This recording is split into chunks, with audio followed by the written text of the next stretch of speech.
Dan sê, dat ek net die klank hier aan my kant opstel. Weereens, baie welkom aan elkeen wat inskakel of wat hierdie Bybelstudie dan op 'n later geleentheid ook volg of gebruik. Ek wil soos gebruiklik vir ons open met 'n gebed. Kom ons bid saam. Ons barmhartige God en hemelse Vader, daagliks kry ons te doene met u groot dade en u wonderwerke. Ons erken dat ons so blind kan wees vir die groot dinge wat u doen in hierdie wêreld. Maak ons oë tog oop dat ons kan insien en besef en raak sien en u kan eer wat u doen en wat u werk. Aan u kom toe al die eer en die heerlikheid. Lei ons dan ook vanaand in hierdie Bybelstudie, mag dit ook werklik wees dat ons u woord bestudeer en in u woord groei en ontwikkel. Ons bid ons gebed in die naam van u Seun, ons Here Jesus. Amen. Hierdie lyk na, dis baie keer ons maar so in die Bybel, jy lees 'n gedeelte en dan dink jy, maar dit is daarom nie baie ingewikkelde verse nie. En hierdie is baie interessante verse, en 'n mens leer baie oor die woord van die Here as jy hierdie verse lees. So ek gaan vanaand net hopelik hierdie vers 11 tot vers 14 doen van Galasiërs hoofstuk 2. Ek sien ek het nou nie my regte bril op nie, so ek vra verskoning dat julle dalk 'n bietjie sien om my oë, sukkel om my oë te sien. Maar ek lees vir ons. Maar toe Petrus in Antiochië gekom het ek hom openlik teëgestaan, omdat hy veroordeeld gestaan het, want voordat sommige van Jakobus afgekom het, was hy gewoond om saam met die heidene te eet. Maar na hulle koms het hy hom teruggetrek en hom eenkant gehou uit vrees vir die wat uit die besnydenis is.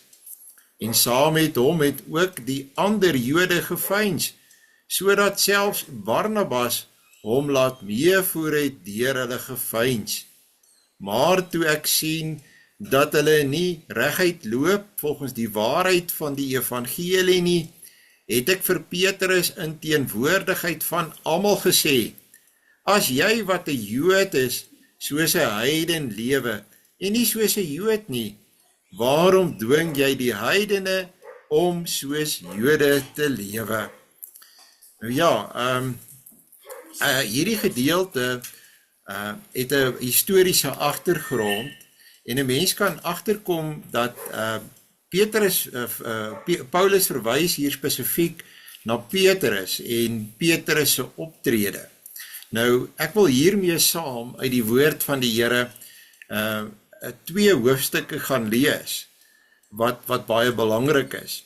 En ek wil dit hier aan die begin doen, as ons die Bybel lees.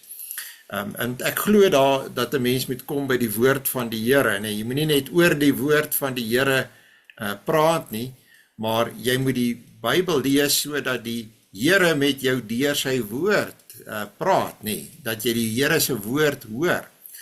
En die 2 gedeeltes wat ek wil lees is in Handelinge. So ek wil hierdie gedeelte uit Handelinge vir julle wys. Dit is Handelinge hoofstuk 10 en Handelinge hoofstuk 11. Nou Paulus skryf dat Petrus het 'n verandering ondergaan. En Paulus is nie positief oor die verandering wat Petrus ondergaan het nie. Onthou, dit gaan nog alles hier oor die apostelskap van Paulus wat aangeval word deur mense wat na die tyd by die gemeente gekom het van Galasië, en wat 'n saak daarvoor probeer uitmaak het dat Paulus nie waarlike apostel is nie, en hulle het 'n baie hoë waardering gehad van Petrus as apostel. Nou Paulus probeer nie om afbreek te doen aan Petrus en Petrus se apostoliese gesag nie. Hy probeer net sê ook dat kyk, mense is maar mense, ons is maar sondaars, en ons faal, ons het ook swakhede. En dit was nie altyd Petrus se standpunt dat hy begin huigel het teenoor die heidene nie, dat hy weer wou teruggaan na die ou Joodse gebruike toe nie. Daar was 'n tyd in Petrus se lewe dat hy baie mooi verstaan het wat die evangelie is, en hy verwys daarna. Hy verwys natuurlik ook na die gesprek wat hy en Petrus daaroor gehad het, toe hy gehuigel het, toe hy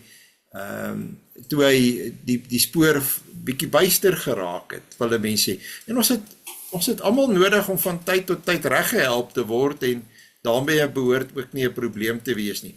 Maar kom ons kom terug.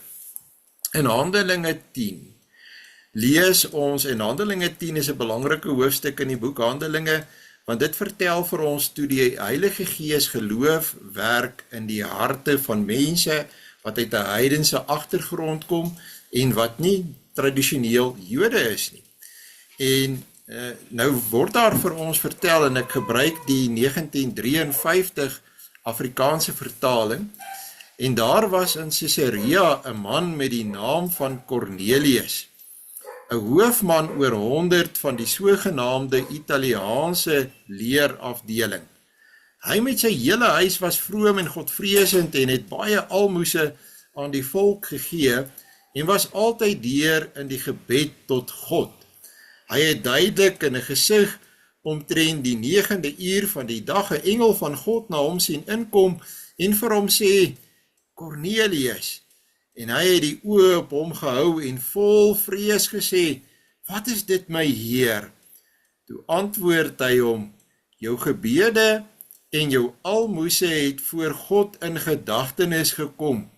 Stuur dan nou manne na Joppe en laat vir Simon haal wat ook Petrus genoem word. Hy is tuis by 'n sekere Simon, 'n leerloier, wie se huis by die see is. Hy sal jou sê wat jy moet doen. En toe die engel wat met Cornelius gespreek het, weg was, roep hy 2 van sy huisbediendes, 'n vroom soldaat van die wat altyd by hom was. En vertel hulle alles en stuur hulle na Joppe. En die volgende dag, terwyl hulle op pad was en naby die stad kom, het Petrus omtrent die 6de uur op die dak geklim om te bid. En hy het baie honger geword en wou eet. En terwyl hy besig was om klaar te maak, terwyl hulle besig was om klaar te maak, het daar 'n verrukking van sinne oor hom gekom.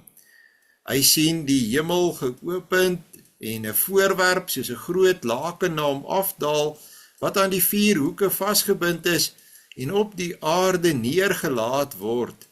En daarin was al die 4-voetige diere van die aarde, en die wilde en die kruipende diere en die voëls van die hemel. Toe kom daar 'n stem na hom, staan op, Petrus, slag en eet. En Petrus sê, nooit nie, Here, want ek het nooit iets onheiligs of onreins geëet nie. En weer het die stem vir die 2de keer na hom gekom. Wat God rein gemaak het, mag jy nie onheilig ag nie. En dit het 3 maal gebeur. En die voorwerp is weer in die hemel opgeneem. Terwyl Petrus by homself daaroor verleë was, wat die gesig tog kon beteken wat hy gesien het, staan die manne wat deur Cornelius gestuur was, daar by die poort en verneem na die huis van Simon. En hulle roep en vra of Simon, wat ook Petrus genoem word, daar tuis is. Terwyl Petrus nadink oor die gesig, sê die Gees vir hom, daar is 3 manne wat jou soek. Staan dan op, klim af en gaan saam met hulle sonder om te twyfel, want ek het hulle gestuur. En Petrus het afgeklim na die manne wat deur Cornelius na hom gestuur was en gesê, kyk, dit is ek wat julle soek. Wat is die rede waarom julle hier is? En hulle sê, Cornelius, 'n hoofman oor 100, 'n regverdige en godvreesende man, wat 'n goeie naam het by die hele Joodse nasie het 'n goddelike openbaring ontvang deur 'n heilige engel om u te laat haal na sy huis om te hoor wat u sal sê. En hy het hulle binnengenooi en geherberg. So daar sien ons dat daar kom heidene in 'n Joodse huis. En die volgende dag het Petrus saam met hulle afgereis. So hulle daar geëet, hulle daaroor geslaap. En enkele van die broers uit Joppe het met hom saamgegaan. Aan die ander woorde, hulle is 'n, ons sal sê 'n kommissie wat gaan na Kornelius toe. En Kornelius is uit en uit 'n heiden, hy's 'n Romein. Die dag daarop het hulle in Caesarea aangekom en Kornelius was hulle te wagte. En hy het alreeds sy familie en besondere vriende bymekaar geroep.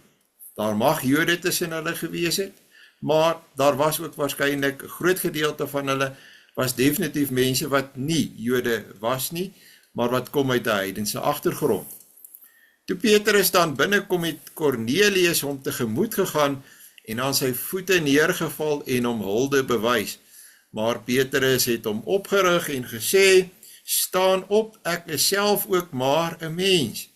Onderwyl hy met hom spreek, gaan hy binne en vind baie wat vergader het. En hy sê vir hulle, julle weet dat dit ongeoorloof is vir 'n Joodse man om met iemand van 'n ander volk omgang te hê of hom te besoek. Daar sê hy dit. Hy spel dit uit. Julle weet dat dit ongeoorloof is vir 'n Joodse man om met iemand van 'n ander volk omgang te hê of om hom te besoek of om in sy huis te gaan. En dan sê hy in vers 28, maar God het my getoon dat ek geen mens onheilig of onrein mag noem nie. Dit is al wonderlik en dis ingrypend ook vir ons. En daarom het ek, toe ek gehaal is gekom, sonder om te spreek. Ek vra dan, om watter rede julle my laat haal het.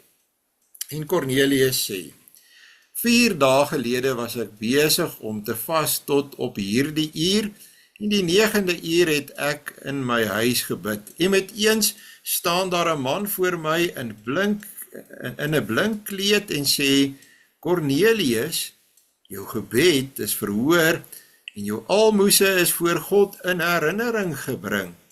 Stuur dan na Joppe en laat Simon haal wat ook Petrus genoem word. Hy vertoef in die huis van Simon, 'n leerlooier by die see. As hy kom, sal hy met jou spreek. Ek het toe op die daad na u gestuur en u het goed gedoen om te kom. Ons is dan nou almal voor die aangesig van God aanwesig om alles te hoor wat deur God aan u opgedra is. En Petrus het sy mond geopen en gesê, ek sien waarlik dat God geen aannemer van die persoon is nie, maar dat in elke nasie die een wat hom vrees en geregtigheid doen, hom welgevallig is. Dit is die woord wat hy gestuur het aan die kinders van Israel, toe hy die evangelie van vrede verkondig het deur Jesus Christus. Hy is die Here van almal. Hy is die Here van almal. Julle weet van die saak wat deur die hele Judea gebeur het, en van Galilea af begin het, na die doop wat Johannes gepreek het, met betrekking tot Jesus van Nasaret, hoe God hom gesalf het met die Heilige Gees en met krag.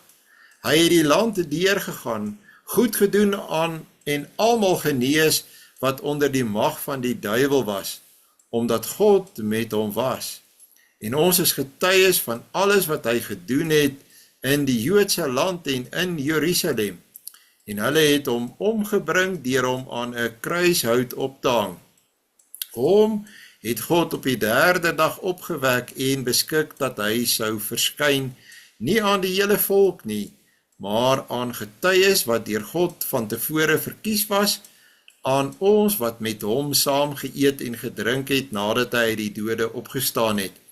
En hy het ons bevel gegee om aan die volk te verkondig en met krag te betuig dat hy is wat deur God bestem is as regter van lewende en dode. Aangaande hom getuig al die profete dat elkeen wat in hom glo, vergifnis van sondes deur sy naam ontvang. Dan word Petrus is besig om vir hulle te preek.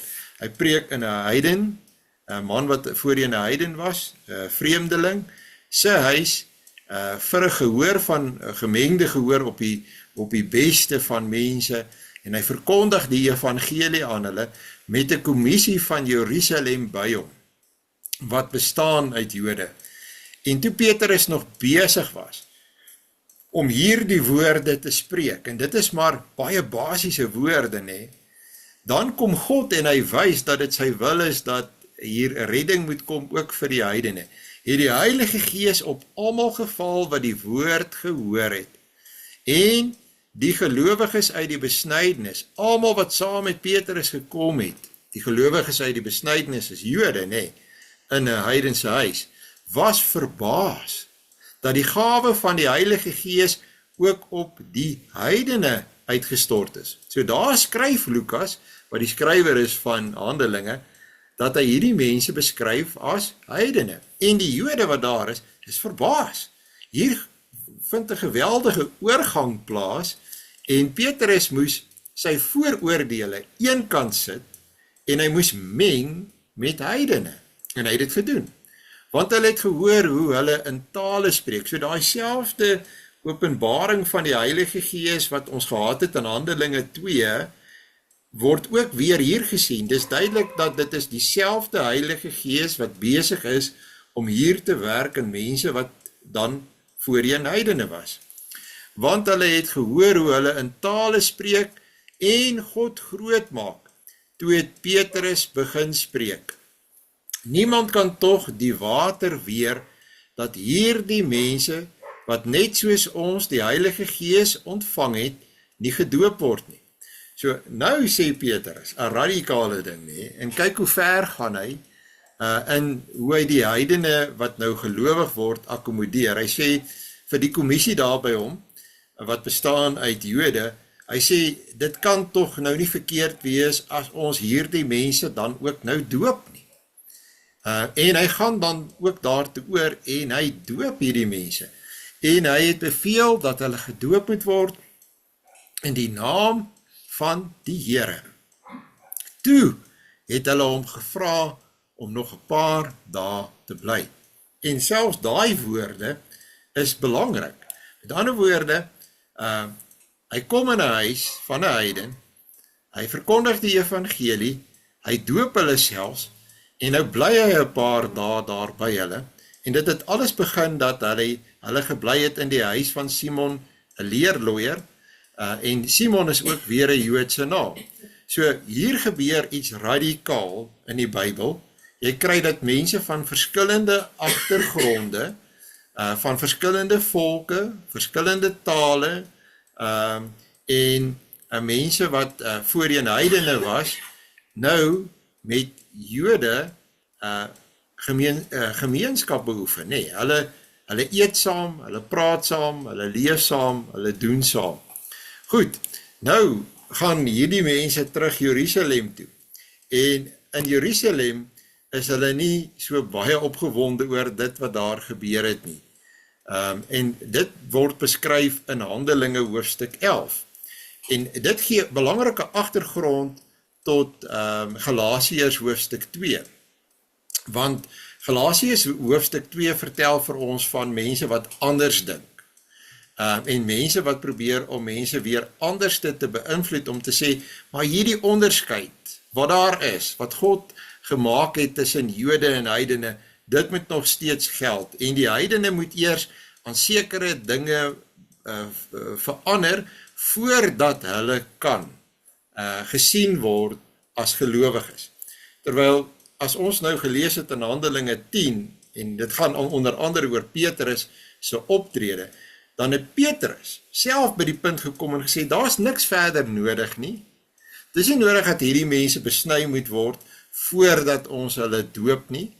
Al wat nodig was, ons moes oortuig wees van die werking van die Heilige Gees, dat hulle werklik gelowiges geword het. En dis daar, en daarom kan ons hulle omhels as medegelowiges. Maar in Jerusalem gebeur nou die volgende. Petrus en die kommissie gaan nou terug Jerusalem toe.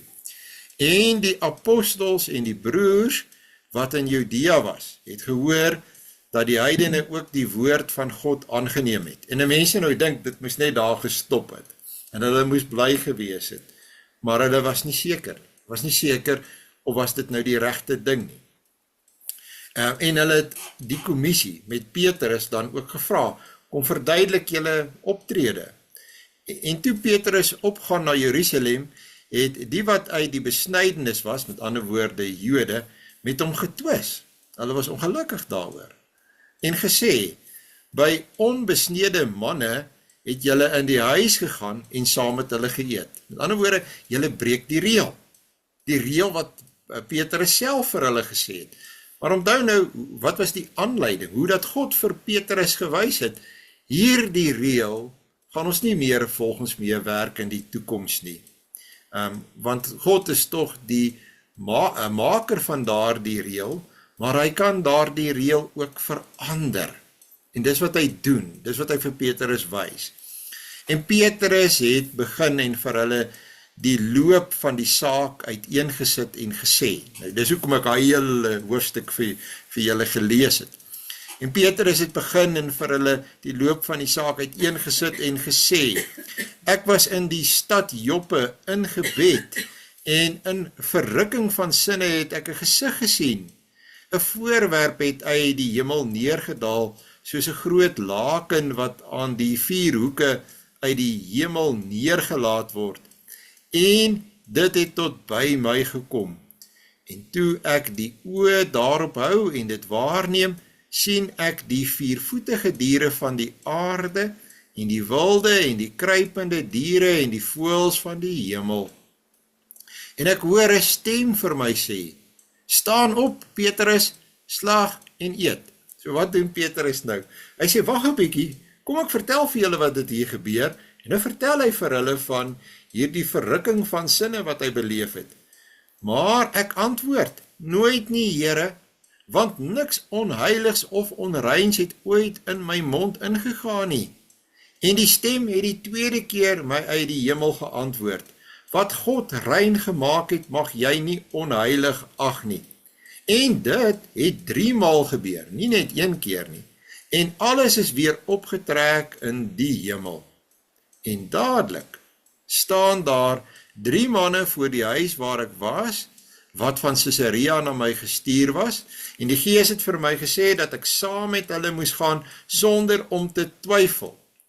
Ander woorde, God gee die verrukking van sinne, hierdie mense is daar, en Petrus sê vir hom, self niks is toevallig nie, dit is alles van God, en boonop sê, en die Heilige Gees maak dit aan hom duidelik, dat daar is hierdie verband, en dat hy moet saam met hierdie mense gaan. En saam met my het ook hierdie 6 broers gegaan, en ons het in die huis van die man ingegaan. En hy het ons vertel hoe hy die engel in sy huis sien staan het en vir hom sê. So aan die een kant het God 'n hemelwese gebruik in Cornelius se lewe, en aan die ander kant het God ook op 'n uitsonderlike wyse met Petrus gewerk, sodat hy hierdie 2 uiteindelik by mekaar kon bring. Stuur manne na Joppe en laat vir Simon haal wat ook Petrus genoem word. Hy sal woorde tot julle spreek, waardeur jy en jou hele huis gered sal word. En toe ek begin spreek, het die Heilige Gees op hulle geval, soos ook op ons in die begin. En ek het die woord van die Here onthou, hoe hy gesê het, Johannes het met water gedoop, maar julle sal met die Heilige Gees gedoop word. As God dan aan hulle dieselfde gawe gegee het, soos aan ons wat in die Here Jesus Christus geglo het, wie was ek dan, dat ek God kon verhinder? En toe hulle dit hoor, het hulle geswyg en God verheerlik en gesê, so het God dan ook aan die heidene die bekering tot die lewe geskenk. Gee dit vir hierdie mense daar in Jerusalem. Hulle sê, ons kan dit insien. Ons verstaan dit. So dit was 'n tyd waar dit eintlik goed gegaan het, nê. Mense het begin dink, Petrus het self begin dink, daar het 'n skuif gekom, hier het 'n verandering gekom. Ander Jode het dit met hom gedeel, hulle het ingestem. Ons kan sien, hier het 'n verandering gekom. Die evangelie moet ook na Jode toe uitgaan. Die Jode kan ook gered word. Nou moet julle onthou, dit is Handelinge hoofstuk 11. Maar nou gebeur dit dat mense begin weer dink. Nee, dis mos maar hoe mense is, hulle begin goed oordink. So intussen tyd vertel Lukas nou vir ons, die evangelie begin nou sy loop neem onder die heidene, en veral na die vervolging van wat losgebars het na die dood van die diaken Stefanus, waarvan ons lees in Handelinge hoofstuk 6, dan verstrooi die gemeente, en hulle dra die evangelie uit, en onder andere na Antiochië toe. Nou, dit word vir ons verder hier beskryf, die wat dan verstrooi was deur die verdrukking, wat oor Stefanus ontstaan het, het die land deurgegaan, tot by Fenisië en Cyprus en Antiochië, sonder om tot iemand die woord te spreek, behalwe tot die Jode alleen. So hulle konsentreer nog tot 'n groot mate maar op die Jode. Ek dink baie mense het gevoel, hulle het nie die vrymoedigheid om met die heidene te praat nie, hulle kon dalk ook nie, want die heidene het nie die Aramees verstaan wat hulle gepraat het nie, hulle moes of Grieks of Latyn gebruik het, en daar was sommige van hulle, Cypriese en Cyreense manne, wat in Antiochië gekom het, en met die Grieksprekende Jode gepraat, en die evangelie van die Here Jesus verkondig het. So hier is 'n uitsondering. Daar in Antiochië kry ons 'n uitsondering, dat hier word met Grieksprekende Jode gepraat, en hierdie Grieksprekende Jode gaan waarskynlik die skakel word, wat God gaan gebruik ook na die res van Antiochië. En die hand van die Here was met hulle, en 'n groot getal het gelowig geword, en hulle tot die Here bekeer. En die berig hiervan het die gemeente wat in Jerusalem was, ter ore gekom, en hulle het Barnabas afgestuur om die land deur te gaan tot by Antiochië. Toe hy daar kom en die genade van God sien, was hy bly en het almal vermaan om met hartlike voorneme aan die Here getrou te bly. Want hy was 'n goeie man en vol van die Heilige Gees en geloof, en 'n aansienlike skare is aan die Here toegebring. En nog hier word nie vir ons gesê dat daar was ook heidene tussen hulle nie, maar waar ons weet dat hierdie was reeds Grieksprekende Jode. Ek wil net hier 'n oomblik neem, ek wil net gou iets stop voordat dit afgaan.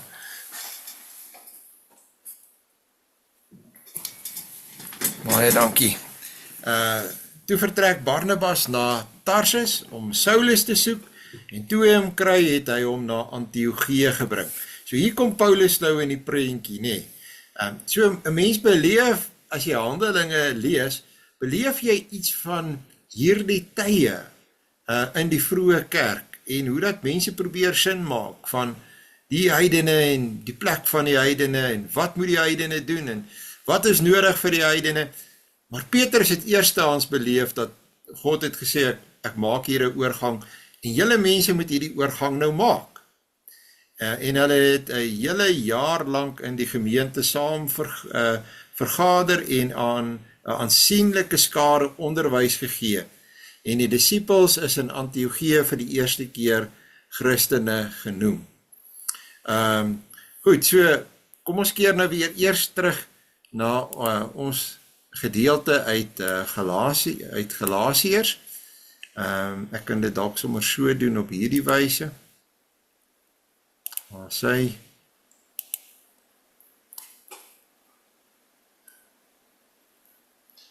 ekskuus, ek weet.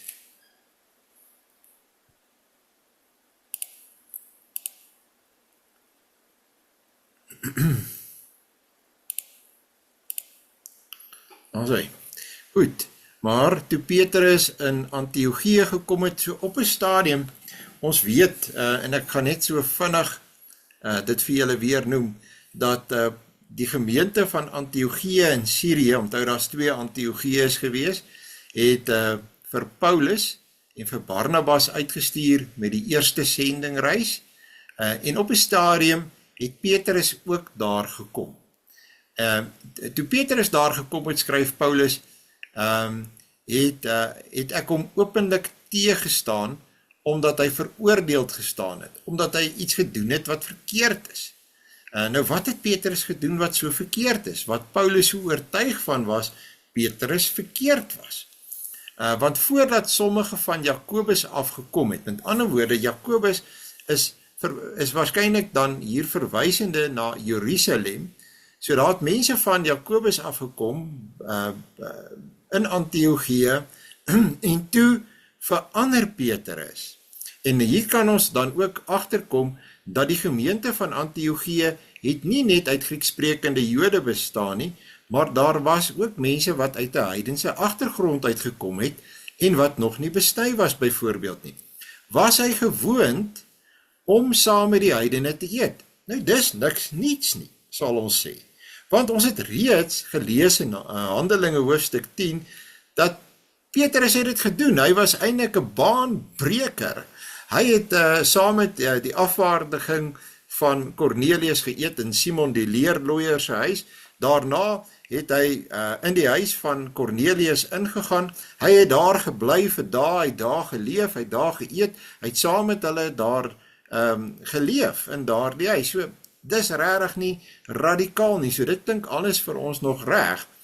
Maar na hulle koms, na hierdie mense se koms van Jerusalem af, daar van Jakobus af, het hy hom teruggetrek. Ewe skielik begin Petrus anders optree, hy begin vreemd optree. Petrus laat hom deur hierdie mense wat van Jakobus afgekom het beïnvloed, en hom eenkant gehou. Hy hou hom eenkant. Hy meng nou nie meer met die heidene nie, en dink net vir 'n oomblik, hoe vreemd was dit vir hierdie Christene wat uit die heidense agtergrond uitgekom het, hoe dat Petrus nou ewe skielik teenoor hulle verander het.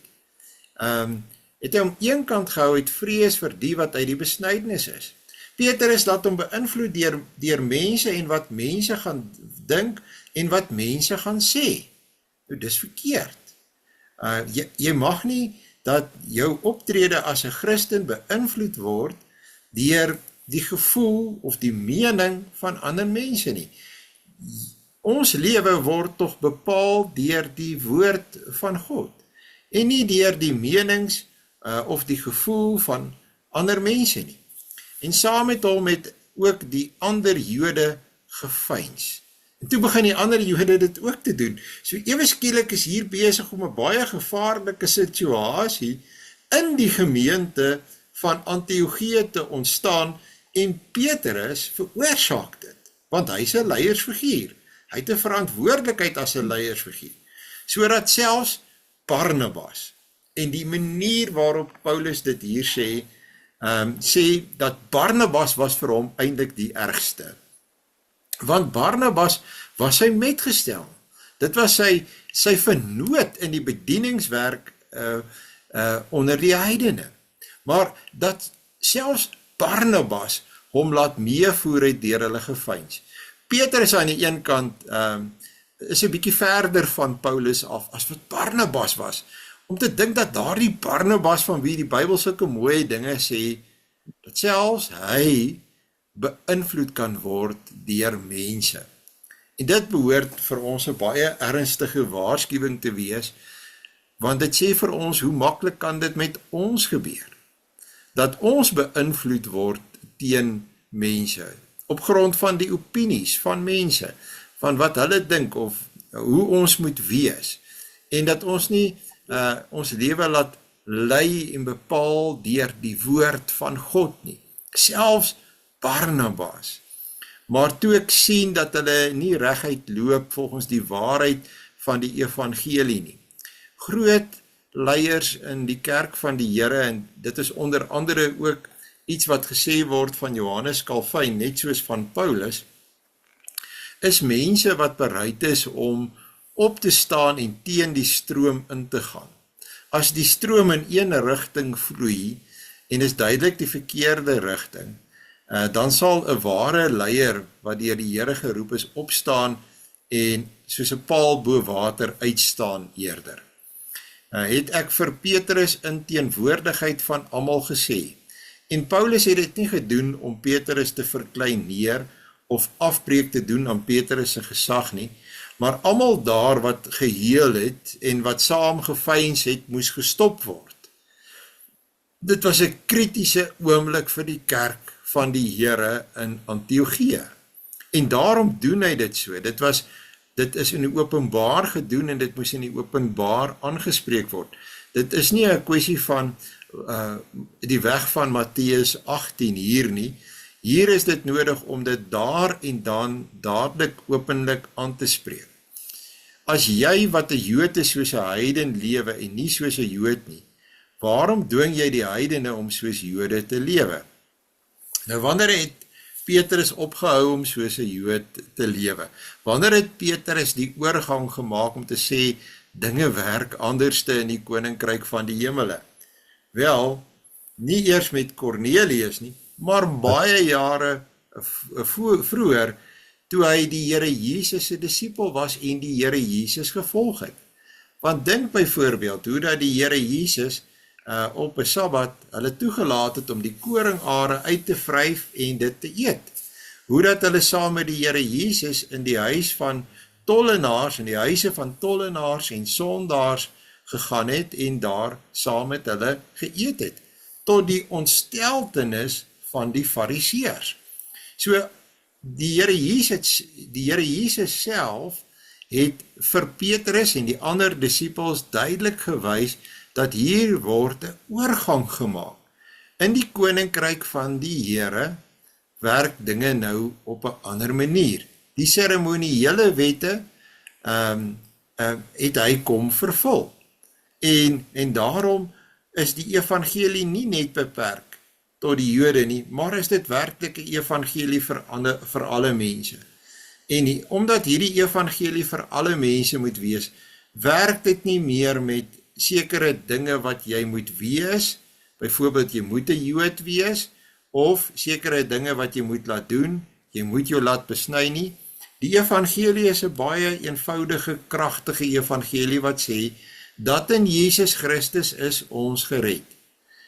Dat ons Christus aanneem deur die geloof, deur kennis en vertroue, dat ons so Christus aanneem en hy word ons eiendom, en dit is waar ons redding lê. Christus is ons alles, dis die evangelie, so kort en saaklik en eenvoudig as dit. En dit het alles verander. Dit het gemaak dat verskillende mense, van verskillende agtergronde, van verskillende geleerdheid, van verskillende rasse, van verskillende tale, dat hulle gered kan word.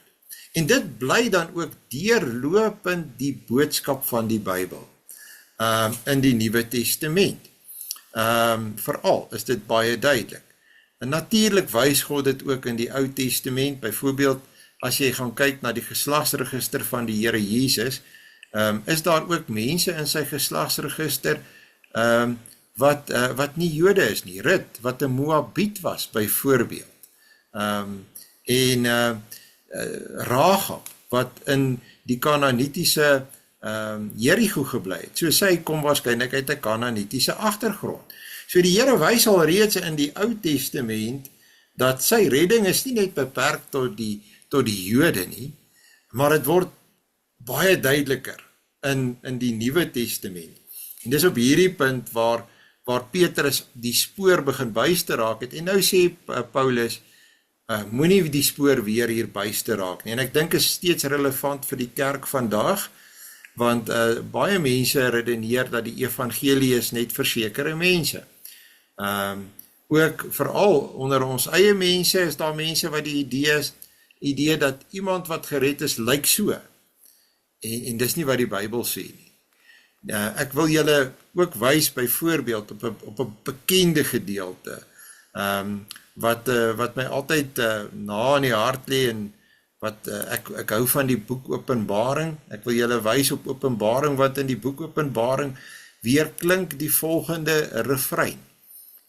En ek wil hier vir julle lees. Nou in die boek Openbaring word vir ons gewys hoe lyk die hemele der hemele. En wie is daar? Wie is die mense daar? En hoe werk dit daar? Wie kom daar? Wie kan daar wees in die teenwoordigheid van God?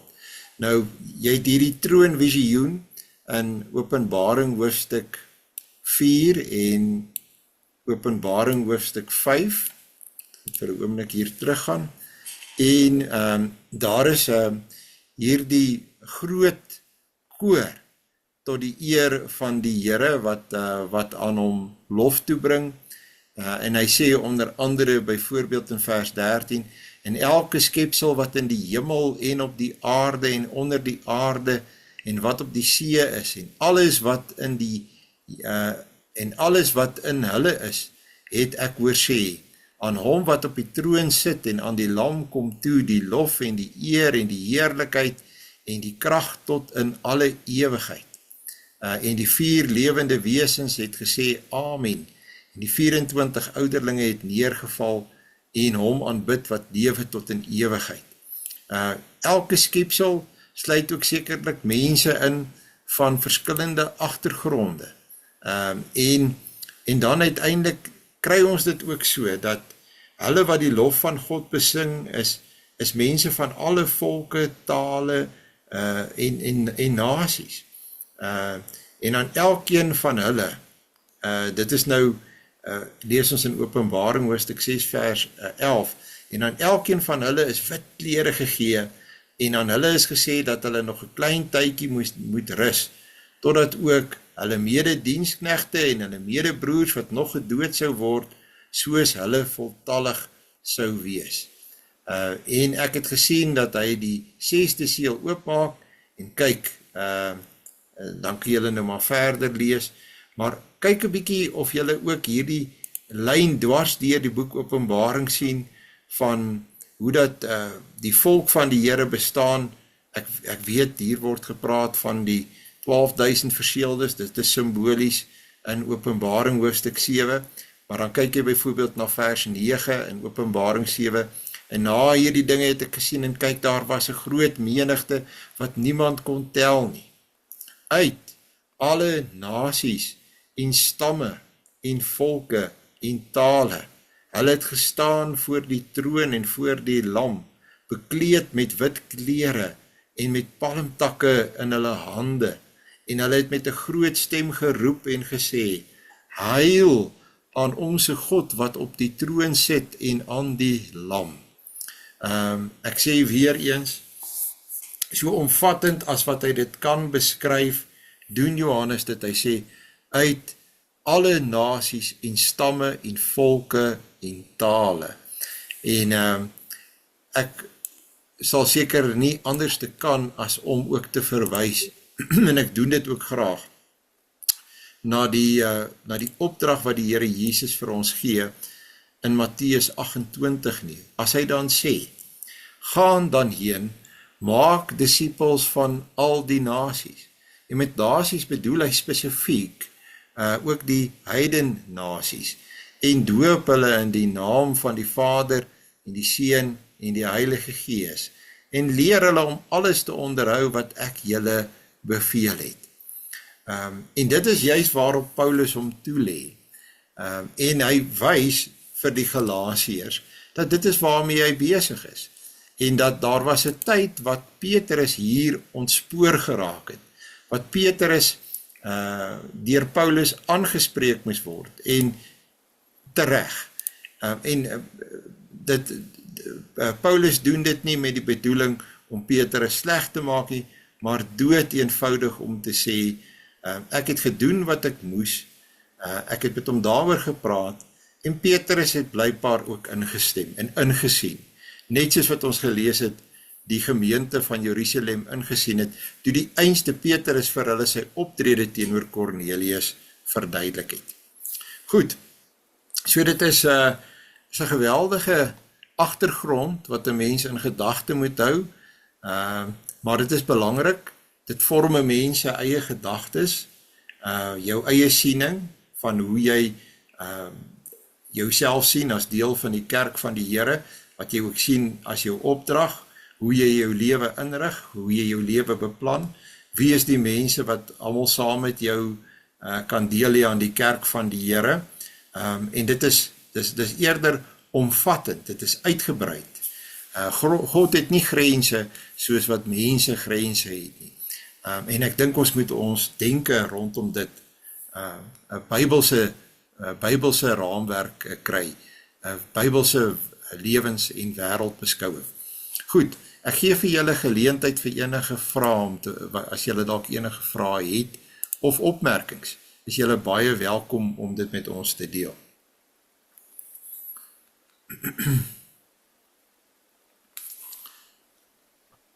Meneer Tommy, ekskuus, kan ek dalk? Ja, jy kan, Anja. Baie welkom.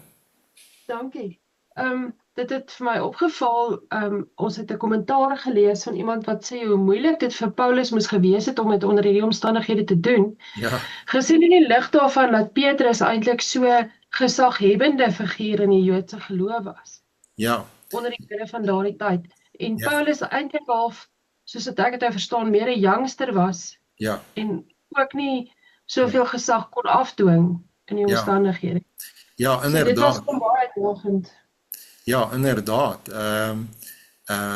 Alhoewel Paulus natuurlik 'n baie bekende fariseer was en baie geleerdheid gehad het, meer as Petrus, het almal het opgekyk na Petrus. En dis juis wat daar gebeur het in Antiochië. Almal het opgekyk na Petrus. En as die Heilige Gees nie daar vir Paulus die moed gegee het om vir Petrus aan te spreek nie, wat 'n ramp. Die kerk sou heeltemal skeef geloop het.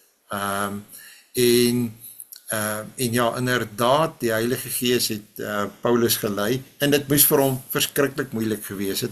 Ek het iets soortgelyks gelees, en 'n mens moet dit maar in gedagte hou. Jy weet, 'n mens lees mos maar die Bybel, en dan lees jy hierdie verse, maar jy het nie al hierdie goed wat jy dadelik in ag neem nie. En baie keer dink ek, ons lees die Bybel net doeteenvoudig te vinnig. Dis nou seker maar die voordeel van Bybelstudie, jy kan hom stadiger lees. En dan nog iets wat my, wat eintlik half my persoonlike leer hierin is dat 'n mens nie, jy moet versigtig wees om dit te doen, of om weg te skram om iets te doen, omdat dit nie vir jou, in jou eie persoonlike lewe sou baat vind nie, of dat jy nie daardeur voordeel sou trek nie. Inteendeel, mens met partykeer juist die teenoorgestelde doen. Ja, want onthou nou, jy sê 'n ware ding, en ek dink dis wat jy ook bedoel, toe Paulus destyds vir Petrus tereggewys het hy dit nie gedoen met die idee dat hy eendag dit kan gebruik as 'n argument teenoor die Galasiërs nie. Hy het nog nie geweet van hierdie probleem nie. Dit lê in die verlede. Maar Paulus het doeteenvoudig daar gedoen wat die regte ding was om te doen. En jy's reg. 'n Mens moet doen die regte ding wat jy op daai oomblik weet die regte ding is om te doen. Jy weet nog nie hoe God dit in die toekoms gaan gebruik. En en dan ook nog iets wat ek ook nog op wat my opgeval het, ekskuus, is 'n mens moet nie veroordelend wees teenoor Petrus ook self nie, want as Petrus kon val wat so sterk in die geloof was, kan ons ook maklik val. Absoluut, ja. Dis die menslike Petrus wat ons hiermee te doen kry. Dit is weer, dit is maar die ou Petrus wat as hy bietjie onder druk kom, onthou julle Petrus daar in die binnehof van die hoëpriester, daar waar hy onder druk gekom het, daar by die vuur, waar die een na die ander vir hom gesê het, hy's 'n volgeling van die Here Jesus, dan doen Petrus wat vir Petrus belangrik is, om Petrus se bas te red as het ware. En dis weer wat Petrus hier doen, as daai Jode van Jakobus daar aankom, dis die menslike sondige Petrus. En deur Paulus het daar weer redding gekom vir Petrus ook. En baie keer is dit hoe die Here ons vir mekaar ook gebruik. En hy doen dit deur wys iemand maar tereg, sê maar nee, jong, dit is nie reg nie.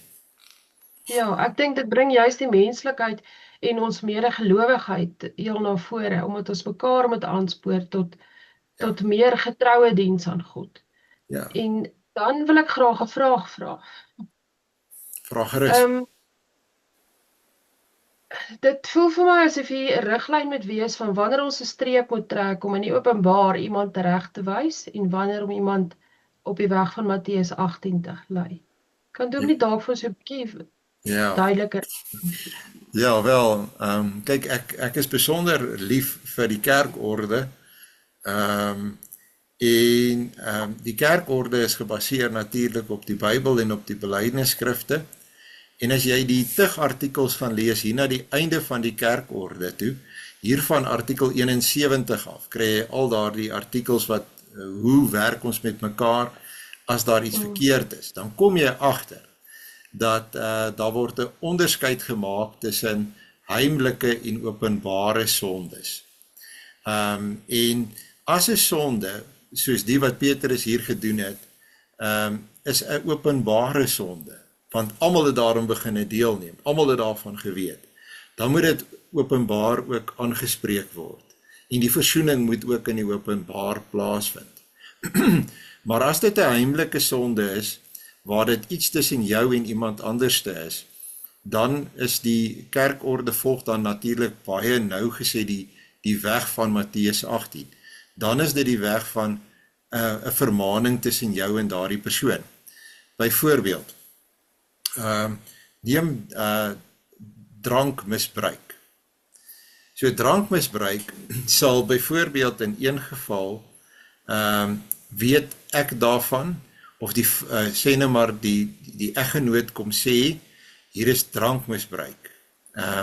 Dan gaan ek gewoonlik saam met die eggenoot en ek gaan praat met die misbruiker. En dis nog heimlik, niemand weet daarvan nie. Maar wanneer die drankmisbruik byvoorbeeld op 'n Vrydag aand was ten aanskoue van die hele gemeente by 'n gemeentefunksie, is dit klaar openbaar. Met ander woorde, die saak is algemeen wyd bekend. En nou moet dit hanteer word. Nou, die probleem met 'n ou soos daai is, jy kan nie daar en dan hom aanspreek nie, hy is baie slimmer as almal wat hom probeer aanspreek. Jy gaan niks reg kry met hom. Maar die kerkraad het die verantwoordelikheid om 'n kommissie na hom toe te stuur, en dan na die tyd sal aan die gemeente moet duidelik gesê word, hoe is dit gehanteer en of afgehandel, of dan moet op 'n openbare manier 'n pad van versoening uitgewerk word. So dis dieselfde sonde, maar die kontekste is bepalend. En ek dink ons kerkorde is baie eenvoudige dokument, maar met groot wysheid geskryf.